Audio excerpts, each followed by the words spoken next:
Bonjour, je m'appelle Yosra, je suis médecin dentiste en instance de thèse et aujourd'hui on va parler du blanchiment dentaire. Pour ça, on va répondre à ces questions suivantes.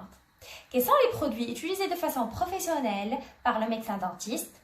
Quelle est la différence avec ceux qu'on achète sur internet et les recettes de grand-mère? Existe-t-il une variation au niveau de leur efficacité ou un risque lors de leurs utilisations? Et pour comprendre tout ça, on doit commencer par l'analyse de la structure d'une dent.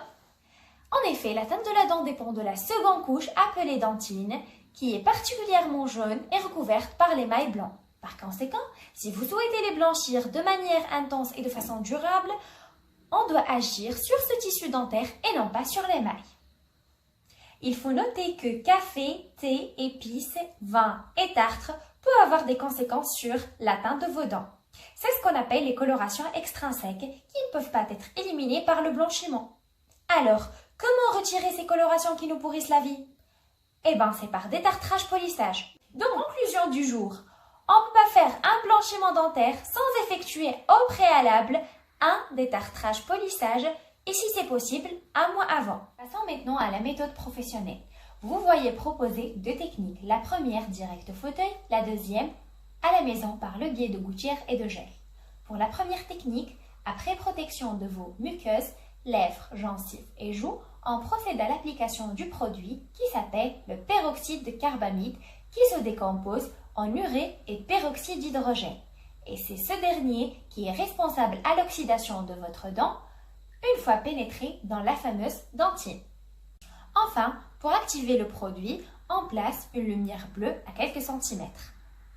Du côté concentration, les professionnels de santé sont limités à 18% de peroxyde de carbamide, ce qui est équivalent à 6% de peroxyde d'hydrogène. S'il vous plaît, retenez ce chiffre parce qu'on va l'utiliser après. Maintenant que le blanchiment professionnel n'a plus secret pour vous, il est temps de vérifier s'il y a des inconvénients ou risques particuliers. Dans 85% des cas, on note une sensibilité. Cela est expliqué par la réaction chimique au sein de votre dentine qui est en contact avec le nerf de votre dent. Donc, les professionnels de santé sont à vos écoutes pour adapter le soin selon vos sensibilités et vos attentes. Il faut bien évidemment traiter tout problème de carie ou de gencive avant d'effectuer un blanchiment dentaire. Du peroxyde d'hydrogène sur une gencive infectée ou carie à vif représente une erreur médicale.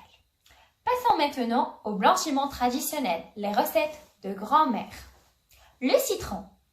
De par son acidité, il va éroder de façon chimique vos dents, les rendre dans un premier temps plus blanches, mais il va entraîner une perte irréversible d'émail.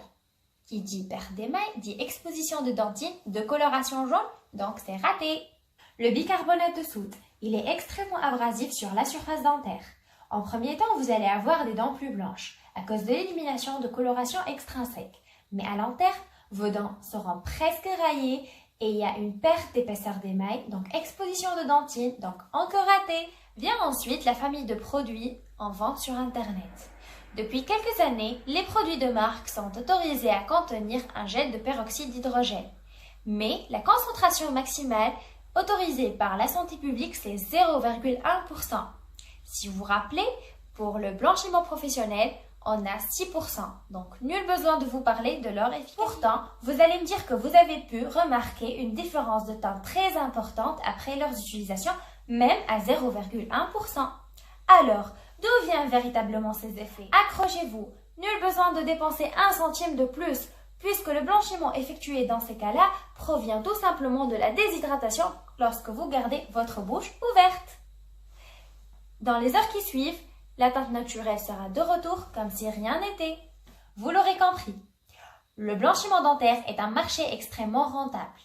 Les marques les plus connues ont investi dans ce domaine pour vous faire dépenser le maximum d'argent. Prenons l'exemple de la multiplication de pâtes de dentifrice plus blanchissants les uns que les autres. On distingue deux types, les abrasifs et les chimiques.